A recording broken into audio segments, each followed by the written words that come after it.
Hi friends, welcome to our channel. ఈరోజు నేను 2023లో మలయాళం లాంగ్వేజ్లో రిలీజ్ అయినటువంటి ఒక మంచి డ్రామా మూవీ స్టోరీని ఎక్స్ప్లెయిన్ చేయబోతున్నాను. అదే B32 ముతల్ 44 వరే. ఈ మూవీలో మొత్తం 5 మహిళలు అలాగే ఒక ట్రాన్స్ మ్యాన్ గురించి ఉంటుంది. ఈ 6 కూడా సమాజంలో ఎలాంటి ప్రాబ్లమ్స్ ని ఫేస్ చేశారు అన్నదే ఈ మూవీలో చాలా క్లియర్ గా చూపిస్తారు. మూవీ అయితే చాలా బాగుంటుంది. సో స్కిప్ చేయకుండా చివరి వరకు చూడండి. Now let's start our video.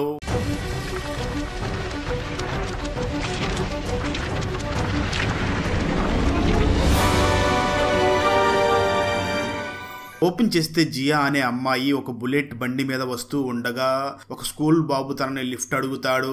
దాంతో జియా బండి ఆపి తనకి లిఫ్ట్ ఇస్తుంది. అలా ఇద్దరు కూడా బండి మీద వెళుతూ ఉంటారు. కొంత సమయానికి ఆ బాబు జియాని చూసి నేను నిన్ను అబ్బాయి అనుకుని లిఫ్ట్ అడిగాను అని అంటాడు. దానికి జియా నేను అమ్మాయి కాదు అబ్బాయి లాంటి వాడిని అని జియా అతని దగ్గర చెప్తుంది. అలా ఇద్దరు కూడా వెళుతూ ఉంటారు. అలా వెళుతూ ఉండగా ఆ అబ్బాయి జియా తొడల మీద చెయ్యి వేస్తాడు. ఆ తర్వాత నెమ్మదిగా తన నడుము మీద చెయ్యి పెడతాడు. అప్పుడు జియా కొంచెం అన్కంఫర్టబుల్ గా ఫీల్ అయ్యి తను అడ్వాంటేజ్ తీసుకుంటున్నాడు అని తెలుసుకుని వెంటనే బండి ఒక చోట ఆపేసి నేను ఈ రూట్ ని వెళుతున్నాను, నువ్వు ఇక్కడే దిగిపో అని చెప్తుంది. దాంతో తను బండి దిగి వెంటనే తనని చూసి నేను మిమ్మల్ని ఒక విషయం అడగవచ్చానంటాడు. ఆ మాటలు విన్న జియో ఏమిటో చెప్పు అని అంటుంది. దానికి తను జియాని చూసి నేను ఒకసారి మీ బ్రెస్ట్ ని తాకొచ్చానంటాడు. దాంతో జియా చాలా కోపంగా సొసైటీలో ఇలాంటి వాళ్ళు కూడా ఉన్నారా అని చాలా మౌనంగా అక్కడి నుంచి వెళ్లిపోతుంది. నిజానికి జియా జీవితంలో ఒక అబ్బాయిలాగా జీవించాలి అని అనుకుంటూ ఉంటుంది. కానీ కుదరక తన బ్రెస్ట్ ఉంటుంది కాబట్టి దాన్ని కవర్ చేయడం కోసం కొన్ని క్లాత్లు తీసుకుని గట్టిగా కడుతూ ఉంటుంది. తను అబ్బాయిలాగా బ్రతకడానికి చాలా ట్రై చేస్తూ ఉంటారు. ఇంటికి చాలా దూరంగా బ్రతకాలి అనుకుంటూ తను అబ్బాయిలాగా బ్రతకడం కోసం ట్రీట్మెంట్ కూడా చేయించుకుంటూ ఉంటుంది. అప్పుడే జియాకి కొంచెం కొంచెం మీసాలు కూడా రావడం స్టార్ట్ అవుతాయి. దానికి కావాల్సిన టాబ్లెట్స్ ఇంజెక్షన్ కూడా వాడుతూ ఉంటుంది. ఇక్కడ ఈ స్టోరీలో 2వ మహిళను కూడా చూపిస్తారు. ఆ మహిళ పేరు మాలిని. మాలినికి నిజానికి బ్రెస్ట్ క్యాన్సర్ వచ్చి ఉంటుంది. అందువల్ల తను ట్రీట్మెంట్ చేసుకుంటూ ఉంటుంది. అప్పటికే మాలినికి క్యాన్సర్ వచ్చి ఉండడం వల్ల జుట్టు మొత్తం కూడా రాలిపోతూ ఉంటుంది.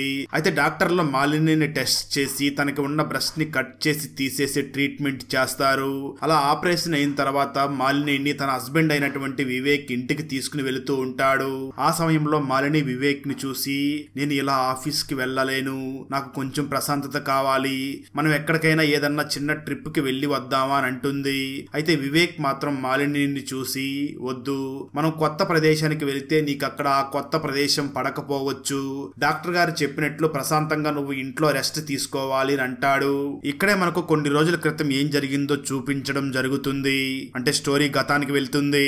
ఒకరోజు మాలిని మరియు వివేక్ ఇంట్లో ఉండగా ఆ ఇంట్లో పని మనిషి అయినటువంటి జయ పనులన్నీ చేసి ఆ వివేక్ దగ్గరికి వచ్చి సార్ మా హస్బెండ్ కి యాక్సిడెంట్ అయ్యింది, తనకి ట్రీట్మెంట్ చేయించుకోవడం కోసం కొంచెం డబ్బులు కావాలి అని అంటుంది.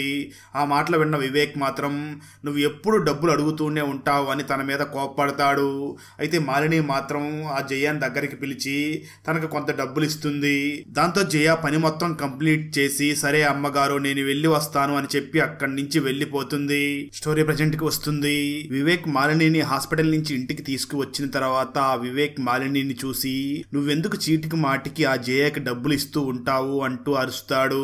దాంతో మాలిని నాకు ఈ ఆపరేషన్ అయిన తర్వాత నుంచి వివేక్ నన్ను దూరం పెడుతున్నట్లుగా అనిపిస్తుంది అని చాలా బాధపడుతూ ఉంటుంది. ఆ వెంటనే మాలిని వివేక్ దగ్గరికి వెళ్లి మన మధ్య ఏమీ గొడవ లేదు కదా అని అంటుంది. వివేక్ మాత్రం మన మధ్య ఎటువంటి గొడవ లేదు, నువ్వు వెళ్ళి రెస్ట్ తీసుకో అని అంటాడు. తర్వాత కొంత సమయానికి మాలినికి ఆపరేషన్ అయినందువల్ల ట్రీట్మెంట్ మరియు ఆయింట్మెంట్ ఇవ్వడం కోసం ఆ వివేక్ మాలిని దగ్గరికి వెళ్లి అవి ఇచ్చేసి ఏమీ మాట్లాడకుండా అక్కడి నుంచి వచ్చేస్తాడు. అలా ఇద్దరి మధ్య లైట్ గా గ్యాప్ పెరుగుతూ ఉంటుంది. ఆ రోజు రాత్రి మాలినికి ఫీలింగ్స్ వచ్చి ఆ వివేక్ మీద చెయ్యి వేసి మనం ఇంతకు ముందులాగా హ్యాపీగా ఉందామా అని అంటుంది. అయితే వివేక్ మాత్రం డాక్టర్ వద్దని చెప్పారు కదా, నువ్వు సైలెంట్ గా పడుకో అని చెప్తాడు. ఆ మాటలు విన్న మాలిని ఇంకా బాధపడుతూ ఏడుస్తూ అలానే పడుకుంటుంది. కట్ చేస్తే ఇక్కడ ఈ స్టోరీ స్టోరీలో మూడవ మహిళ అయినటువంటి ఇమాన్ ని చూపించడం జరుగుతుంది. ఇమాన్ ఒక హోటల్లో పనిచేస్తూ ఉంటుంది. అప్పుడే ఆ హోటల్ 50 years యానివర్సరీ జరుగుతూ ఉండగా అక్కడ షీలా అనే మేడం మన హోటల్లో 50 years యానివర్సరీ సెలబ్రేషన్ జరుగుతుంది, ఈ సందర్భంగా ఇక్కడ ఉన్న ఎంప్లాయీస్ కి కొంతమందికి ప్రమోషన్ వచ్చింది, ఆ లిస్ట్ నేను చదువుతాను అని చెప్పి కొంతమంది పేర్లు చదువుతూ ఉంటుంది. అయితే అక్కడే ఉన్న ఇమాన్ మాత్రం నాకు కూడా ప్రమోషన్ వస్తుంది అని అనుకుంటూ ఉంటుంది. కానీ ఆ లిస్ట్ లో తన పేరు మాత్రం ఉండదు. కేవలం షీలా ఇక్కడ ఉన్న ఇమాన్ కూడా చాలా కష్టపడింది, కానీ తనకి ప్రమోషన్ రాలేదు, తనని కూడా ఎంకరేజ్ చేస్తూ క్లాప్స్ కొట్టండి అని అంటుంది. ఆ తర్వాత ఇమాన్ చాలా బాధపడుతూ వాష్రూమ్ లోకి వెళ్లి బాగా ఏడ్చి నేను 20 సంవత్సరాల నుంచి కూడా చాలా కష్టపడ్డాను, నాకు ప్రమోషన్ రాలేదు అని చాలా బాధపడుతూ ఉంటుంది. అప్పుడే తనకి పెళ్ళైన ఆ రోజుల్ని కూడా గుర్తు చేసుకుంటుంది. తనకి పెళ్ళయ్యి ఫస్ట్ నైట్ రోజు తన రూమ్ లోకి వెళ్ళగా తన హస్బెండ్ తన దగ్గరికి వచ్చి తనతో రొమాన్స్ చేయబోతూ ఉంటాడు. సరిగ్గా అదే సమయంలో ఇమాన్ దగ్గరికి షీలా వస్తుంది. షీలా ఇమాన్ ని చూసి ఈ హోటల్ కి ఒక పెద్ద డైరెక్టర్ వస్తున్నారు, ఏదో ఆడిషన్ కోసం వస్తున్నారు, నువ్వు అతన్ని మేనేజ్ చేసుకోవాలి అని చెప్తుంది. కానీ ఆ ఇమాన్ మైండ్ లో మాత్రం నాకెందుకు ప్రమోషన్ ఇవ్వలేదు, నాకెందుకు పోస్ట్ ఇవ్వలేదు అని బాధపడుతూ ఉంటుంది. ఇదే విషయాన్ని షీలాని చూసి మేడం నేను 20 years గా ఇక్కడ చాలా సిన్సియర్ గా పనిచేస్తున్నాను, నాకెందుకు ప్రమోషన్ రాలేదు అని అడుగుతుంది. ఆ మాటలు విన్న షీలా ఇక్కడ సిన్సియారిటీ ఒక్కటే సరిపోదు అని ఒక లుక్ ఇస్తుంది. ఆ లుక్ అర్థం ఏమిటి అంటే తను ఆ ఇమాన్ బ్రెస్ట్ ని చూస్తుంది. అప్పుడు ఇమాన్ యొక్క బ్రెస్ట్ చాలా చిన్నదిగా ఉంటుంది, ఇంకా చాలా ఎదగాలి అని ఇండైరెక్ట్ గా చెప్పేసి వెళ్లిపోతుంది. అప్పుడు ఇమాన్ మనది చాలా చిన్నగా ఉంది అని ఎగతాళి చేసి వెళుతుంది అని తన మనసులో చాలా బాధపడుతూ ఉంటుంది. ఆ తర్వాత మళ్ళీ ఆ ఇమాన్ మొదటి రోజు రాత్రి ఏం జరిగిందో అది చూపించడం జరుగుతుంది. ఇమాన్ హస్బెండ్ తన బట్టలన్నీ ఇప్పేసి తనతో రొమాన్స్ చేస్తూ ఉండగా తన బ్రెస్ట్ ని చూసి తన బ్రెస్ట్ చాలా చిన్నగా ఉంది అని చెప్పి గొడవ చేసి డివోర్స్ ఇచ్చి వెళ్లిపోయి ఉంటాడు. స్టోరీ ప్రెజెంట్ కి వస్తుంది. ఆమె హోటల్లో పనిచేస్తున్నప్పుడు సిస్టమ్ ముందు కూర్చొని బ్రెస్ట్ పెరగడానికి కావాల్సిన ట్రీట్మెంట్ ఏమిటి అని సెర్చ్ చేస్తూ ఉంటుంది. అలాగే డ్యూటీ ముగించుకుని వస్తూ ఉండగా ఒక బ్రిడ్జ్ పైన ఒక అమ్మాయి ఫోన్ మాట్లాడుతూ ఉంటుంది. ఇక్కడ ఆ అమ్మాయి ఎవరు అని మనకు చూపించరు, కానీ తను ఈ కథలో భాగమై ఉంటుంది. తర్వాత తన గురించి చూపించడం జరుగుతుంది. ఆ తర్వాత ఇమాన్ డైరెక్ట్ గా ఒక జిమ్ దగ్గరికి వెళ్లి జిమ్ ట్రైనర్ ని కలిసి నాకు బ్రెస్ట్ పెరగాలి, అందుకోసం ఏదైనా ఎక్సర్సైజులు ఉంటే చెప్పండి అని అంటుంది. అప్పుడు ఆ జిమ్ ట్రైనర్ కూడా ఇమాన్ ని చూసి తనతో కొంచెం ఎటగారంగా మాట్లాడుతూ ఒక టాబ్లెట్ ఉంది, ఆ టాబ్లెట్ వాడితే ఆటోమేటిక్ గా అదే పెరుగుతుంది అని చెప్తాడు. ఆ తర్వాత ఇమాన్ డైరెక్ట్ గా అక్కడి నుంచి తను ఉండే హాస్టల్ కి వెళ్తుంది. అక్కడ ఇమాన్ రూమ్మేట్ మరి ఎవరో కాదు, స్టార్టింగ్ లో చూపించిన జియానే తన రూమ్మేట్ గా ఉంటుంది. ఆ జియా ఇమాన్ ని చూసి ఏంటి ఈరోజు నీకు ప్రమోషన్ వచ్చిందా అని అడుగుతుంది. దానికి ఇమాన్ లేదు అని చెప్పి బాధపడుతూ ఉంటుంది. జియా ఇమాన్ ని చూసి ఈ సంవత్సరం రాకపోతే వచ్చే సంవత్సరం అయినా వస్తుంది, దాని గురించి తలుసుకుని అంతగా బాధపడుకో అని అంటుంది. ఆ తర్వాత ఇమాన్ వెంటనే ఒక టాబ్లెట్ వేసుకుంటూ ఉండగా జియా అది చూసి ఆ టాబ్లెట్ దేనికోసం వాడుతున్నావు అంటుంది. ఇమాన్ తనను చూసి ఇది వేసుకుంటే నా బ్రెస్ట్ పెరుగుతుందని చెప్పారు, అందుకే దీన్ని వాడుతున్నాను, ఈ బ్రెస్ట్ పెరగకపోతే నాకు ప్రమోషన్ రాదు అని అంటుంది. ఆ మాటలు విన్న జియా ఇలా టాబ్లెట్స్ వల్ల అవి పెరగవు, అయినా ఇవి పెరిగితేనే ప్రమోషన్ ఇస్తాము అనే జాబ్ నీకెందుకు, అలాంటి జాబ్ మానేయి అని అంటుంది. అయితే ఇమాన్ మాత్రం ఈ జాబ్ లేకపోతే నేను చెల్లెలికి కాలేజీ ఫీజు ఎలా కట్టను, ఖచ్చితంగా నాకు ఈ జాబ్ కావాలి అని బాధపడుతూ ఉంటుంది. ఇక్కడే మనకు స్టోరీలో 4వ అమ్మాయి క్యారెక్టర్ ని కూడా చూపించడం జరుగుతుంది. ఆ అమ్మాయి పేరు నిధి. తను ఒక స్కూల్లో స్టూడెంట్ గా ఉంటుంది. క్లాస్ లో ఒక రోజు టీచర్ క్లాస్ చెప్తూ ఉండగా ఆ అమ్మాయి లేచి నిలబడి మేడం నేను రెస్ట్ రూమ్ కి వెళ్ళాలని అడుగుతుంది. దాంతో టీచర్ ఎప్పుడు రెస్ట్ రూమ్ వేరే పని లేదా అంటూ తనని తిట్టి పంపిస్తుంది. దాంతో నిధి చాలా అర్జెంట్ గా బాత్రూమ్ లోకి పరిగెత్తుకుంటూ వెళ్లి అక్కడ డోర్ ని క్లోజ్ చేసి యూనిఫామ్ ని తీసేస్తుంది. ఆ సమయంలో నిజానికి నిధి బ్రెస్ట్ నుంచి పాలు కారుతూ ఉంటాయి. నిజానికి నిధి వయసు అప్పుడు 17 సంవత్సరాలు ఉంటుంది. కానీ ఎవరి వల్లనో తను ప్రెగ్నెంట్ అయ్యి డెలివరీ అయ్యి ఉంటుంది, అందువల్లనే తనకు అలా పాలు కారుతూ ఉంటాయి.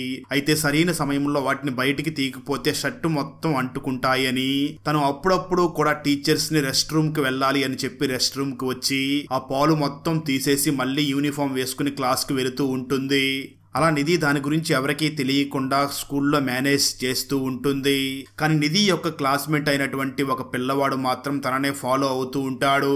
నిధి స్కూల్ నుంచి ఇంటికి వెళ్లే సమయంలో నిధిని ఫాలో అవుతున్న ఆ అబ్బాయి నిధి దగ్గరికి వచ్చి నిధిని ఫ్లర్ట్ చేస్తున్నట్లుగా మాట్లాడుతూ ఉంటాడు. ఆ విషయం అర్థం చేసుకున్న నిధి మాత్రం తనని అవాయిడ్ చేసి అక్కడి నుంచి వెళ్లిపోతుంది. ఆ తర్వాత నిధి అక్కడి నుంచి ఇంటికి వస్తుంది. నిధి వాళ్ళ ఫాదర్ పేరు ఫ్రాన్సిస్. ఈ ఫ్రాన్సిస్ వివేక్ కి బెస్ట్ ఫ్రెండ్ అయి ఉంటాడు. వివేక్ యాడ్ ఫిల్మ్స్ కి డైరెక్టింగ్ చేస్తూ ఉంటాడు. అప్పుడే నిధి స్కూల్ నుంచి అక్కడికి రాగా తనని ఇంటర్వ్యూ చేస్తూ ఉంటాడు. ఆ సమయంలో ఫ్రాన్సిస్ యాడ్ ఫిల్మ్ షూటింగ్ లో బిజీగా ఉంటాడు. కానీ ఫ్రాన్సిస్ యొక్క వైఫ్ మాత్రం ఆ చంటి పాపతో ఉంటుంది. ఆ పాపను చూసిన వివేక్ ఆ పాప ఫ్రాన్సిస్ వాళ్ళ కూతురు అని అనుకుంటాడు. కానీ నిజానికి ఆ పాప నిధి పాపే అయి ఉంటుంది. కొంతసేపటి తర్వాత నిధి వాళ్ళ అమ్మ నిధి రూమ్ లోకి వచ్చి నువ్వు వెంటనే రెస్ట్ రూమ్ లోకి వెళ్లి పాపకి పాలు తీసుకునిరా అని అంటుంది. దాంతో నిధి కూడా వెంటనే బాత్రూమ్ లోకి వెళ్లి పాలు తీసుకుని వచ్చి తన అమ్మ చెప్పినట్లే పాపకి ఇస్తుంది. ఆ నిధి వాళ్ళ తల్లిదండ్రులు చాలా బాధపడుతూ ఉంటారు. నిజానికి నిధి ప్రెగ్నెంట్ అయ్యి డెలివరీ అయిన విషయం కూడా బయట తెలియకుండా చాలా మేనేజ్ చేస్తూ ఉంటారు. కూతురు డైరెక్ట్ గా పాపకి పాలు ఇవ్వడం కుదరదు అని ఒక బుడ్డి ద్వారా పాపకి పాలు ఇప్పించి పెంచుతూ ఉంటారు. నిజానికి ఆ నిధి ఎవరి వల్ల ప్రెగ్నెంట్ అయ్యింది అనే విషయాన్ని ఇప్పటి వరకు కూడా చూపించరు. ఆ తర్వాత కథలో జయ అనే ఒక మహిళని చూపిస్తారు. ఈ జయ మరెవరో కాదు, ఆ రెండవ మహిళ అయినటువంటి మాలిని మరియు వివేక్ ఇంట్లో పని మనిషిగా ఉన్న జయ అనే ఈమె. జయ ఇంటి కిందనే ఝాన్సీ అనే ఒక మహిళ కూడా ఉంటుంది. ఈ ఝాన్సీ అప్పుడప్పుడు కూడా జయ కొడుకును చూసుకుంటూ ఉంటుంది. ఈ ఝాన్సీ స్టోరీ కూడా ముందు తెలుస్తుంది. జయ వెంటనే పైన ఉన్న తన భర్త దగ్గరికి వెళ్లి తన భర్తకి ఏం కావాలో అవన్నీ కూడా చేస్తూ ఉంటుంది. నిజానికి జయ భర్తకి యాక్సిడెంట్ అయ్యి మంచానికి పరిమితమై ఉంటాడు. దాంతో ఇంటికి కావాల్సిన పనులన్నీ కూడా తనే చేసి తనే డబ్బులు సంపాదించి కుటుంబం మొత్తం పోషిస్తూ ఉంటుంది. అది చూసిన జయ హస్బెండ్ చాలా గిల్టీగా ఫీల్ అవుతూ నేను తొందరలోనే కోలుకుని పనికి వెళతాను అని అంటూ ఉంటాడు. అయితే జయ మాత్రం మీరు ముందు కోలుకోండి, అదే నాకు 10,000 అని అంటూ ఉంటుంది.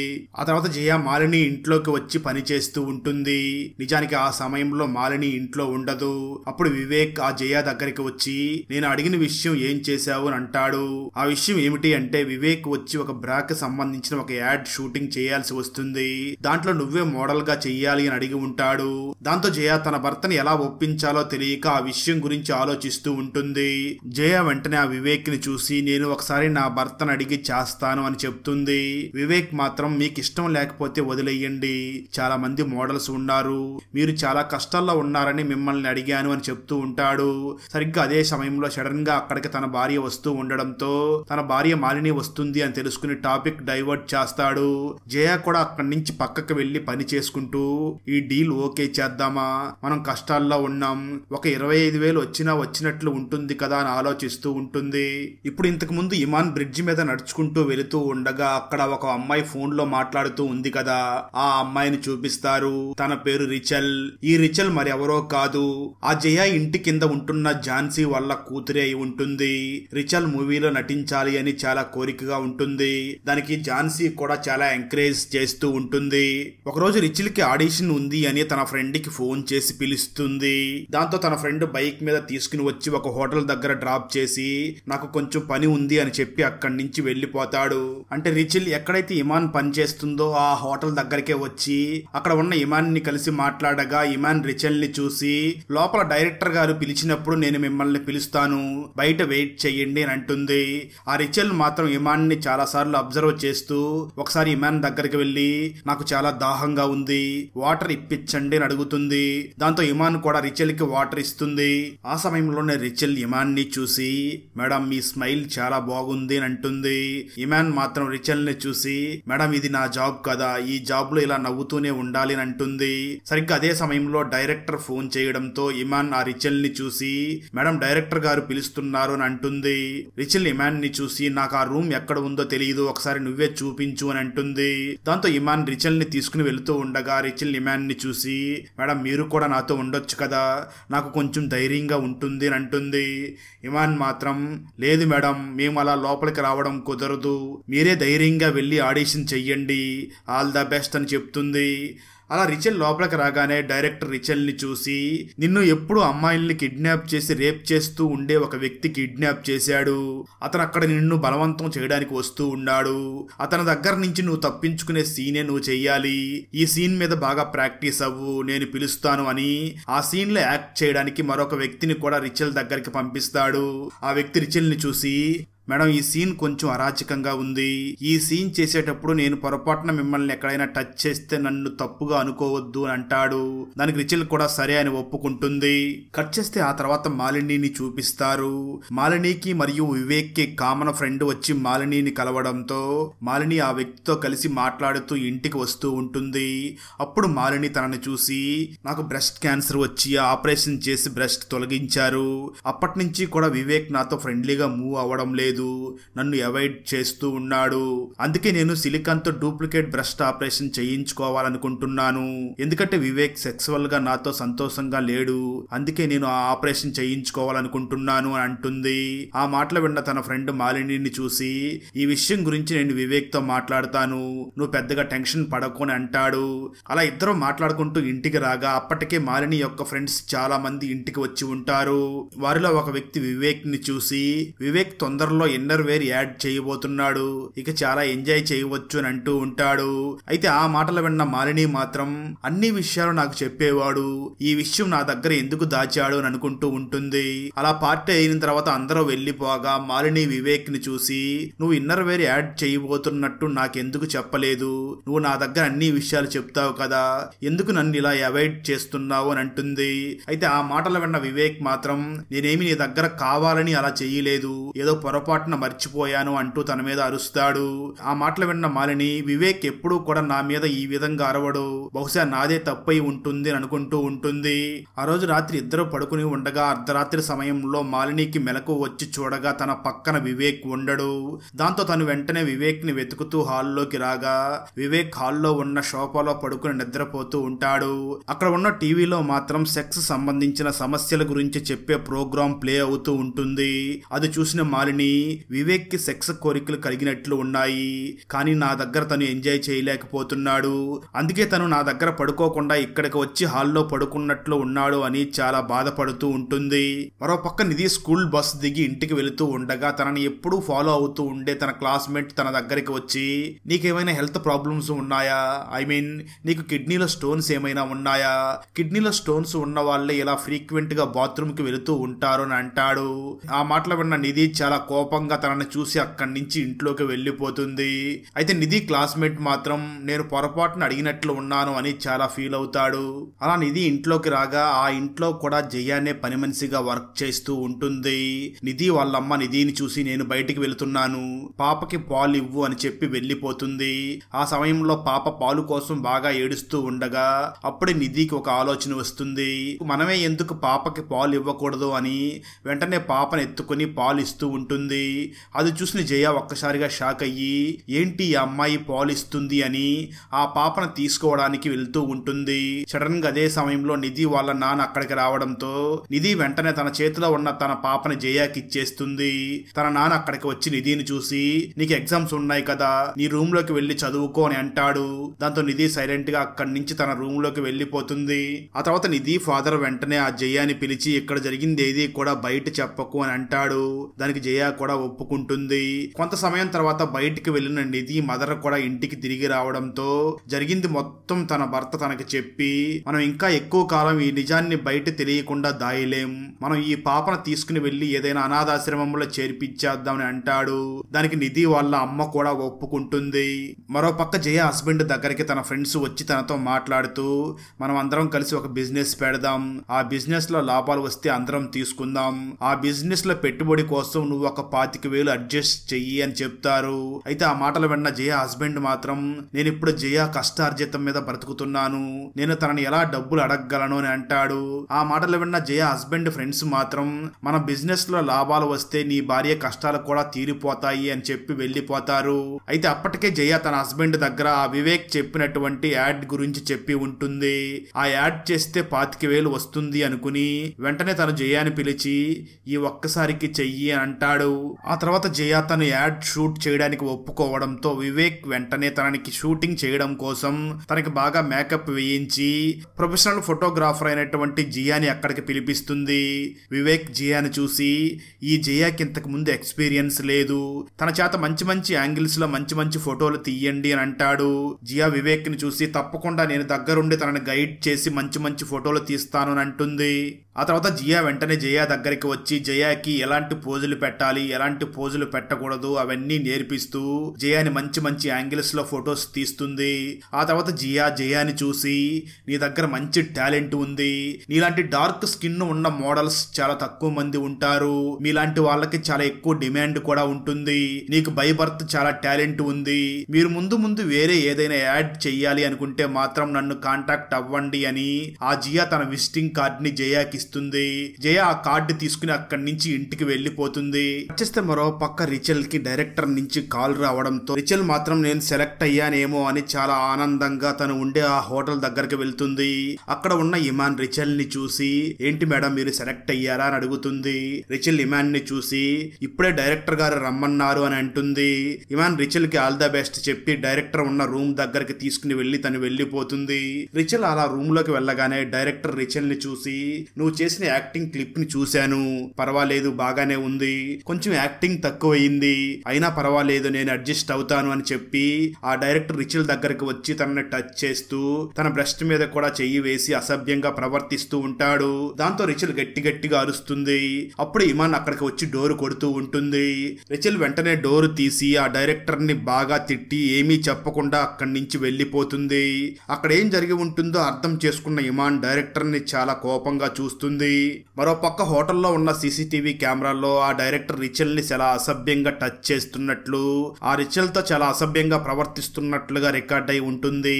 ఆ వీడియో ఫుటేజ్ ని అంతటినీ కూడా షీలా డిలీట్ చేసేస్తూ ఉంటుంది. ఇమాన్ షీలాని చూసి ఎందుకు మేడం ఆ డైరెక్టర్ రిచల్ తో అలా చేయడం తప్పు కదా అని అంటుంది. ఆ మాటలు విన్న షీలా రిచల్ ని చూసి నువ్వు ఆ ఇమాన్ కి హెల్ప్ చేస్తున్నావని తెలిస్తే నీ మీద అందరూ సీరియస్ అవుతారు, నీ జాబ్ కూడా పోతుంది అని తనకు వార్నింగ్ ఇస్తుంది. కట్ చేస్తే మరో పక్క నిధి ఒక అనాథాశ్రమం దగ్గరకు వెళ్లి నా పాపని నా తల్లిదండ్రులు నాకు తెలియకుండా ఈ అనాథాశ్రమంలో చేర్పించారు, నా పాపను నాకు తిరిగి ఇచ్చేయండి అని చాలా గొడవ చేస్తూ ఉంటుంది. ఆ అనాథాశ్రమంలోనే మాలిని వర్క్ చేస్తూ ఉంటుంది. మాలిని ఆ నిధి గురించి తెలుసుకుంటుంది. నిధి చెప్పేదంతా నిజమే అని తెలుసుకుని తను బయటకు వచ్చి ఆ నిధిని లోపలికి తీసుకుని వెళ్లి తన చేత తన పాపకి పాలు ఇప్పిస్తుంది.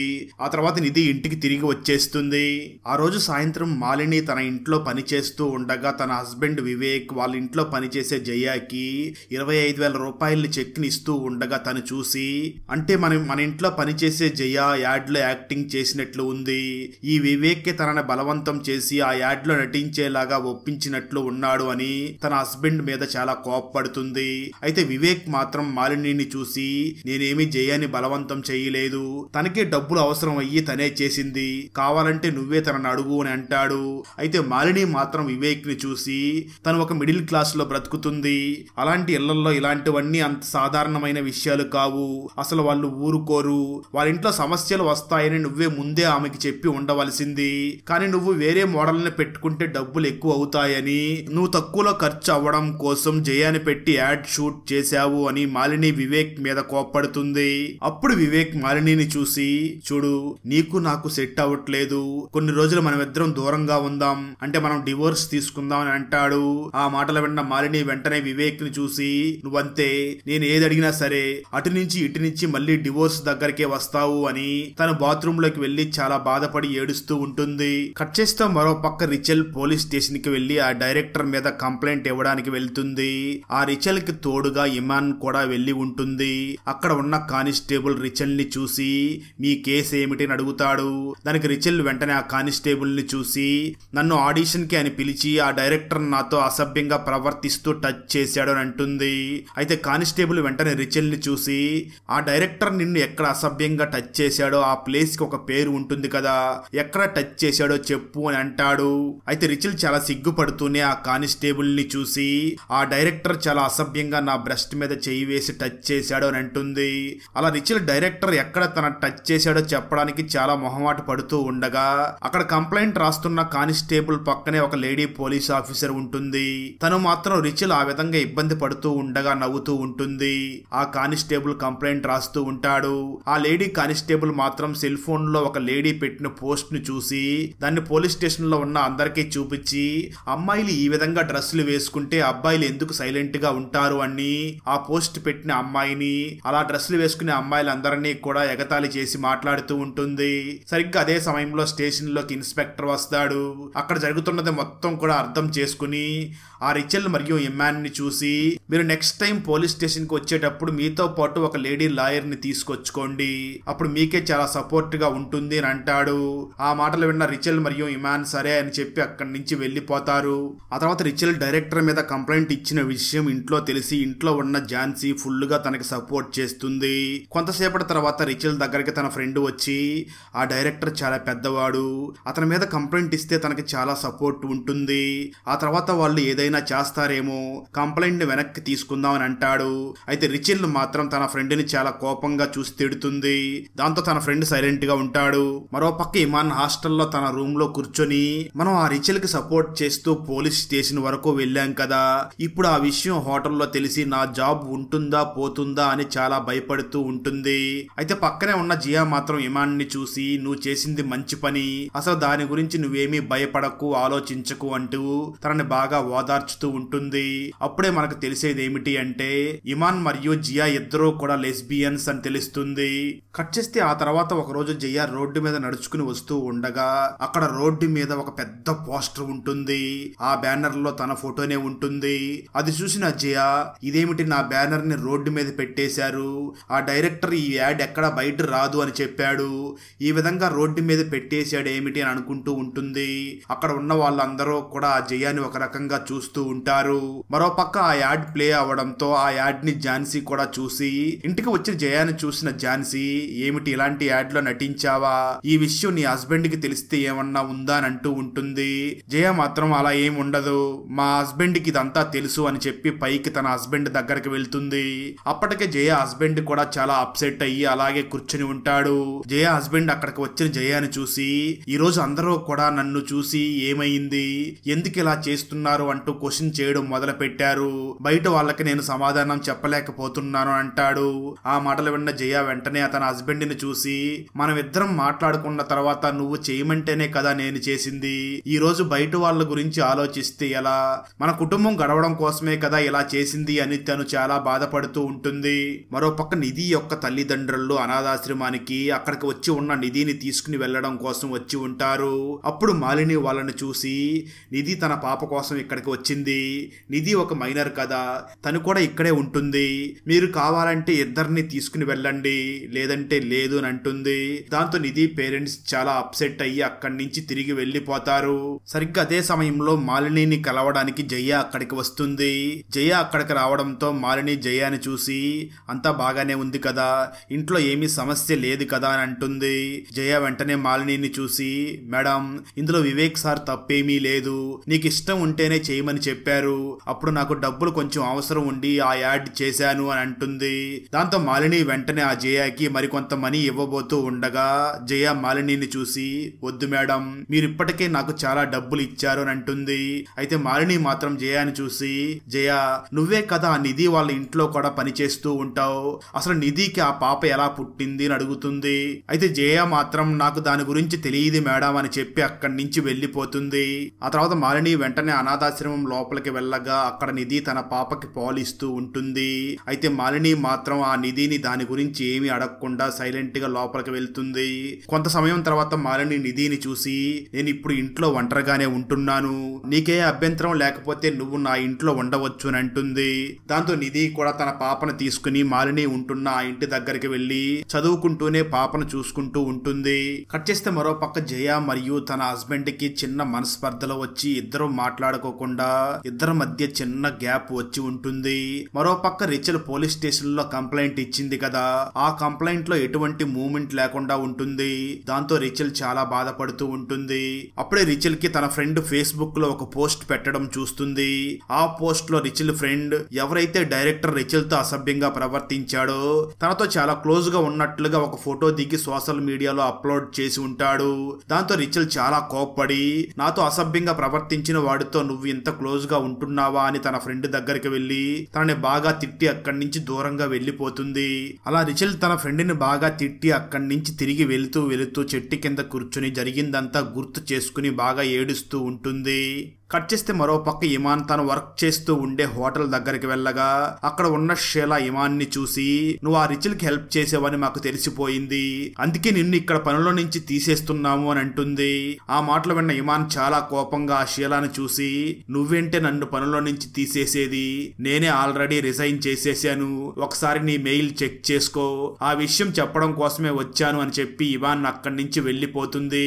కట్ చేస్తే మరో పక్క వివేక్ మరియు మాలిని ఇద్దరు కూడా ఒక పార్క్ లో కలిసి మాట్లాడుతూ ఉంటారు. అప్పుడు వివేక్ మాలినిని చూసి నేను నిజానికి నీ నుంచి విడిపోవాలనుకున్నాను, ఇప్పటికి 1 మంత్ అయ్యింది, కానీ నా నుంచి నీ జ్ఞాపకాలు వేరు కావడం లేదు, మనం ఇద్దరం ఇంతకు ముందులాగే కలిసి ఉందామని అంటాడు.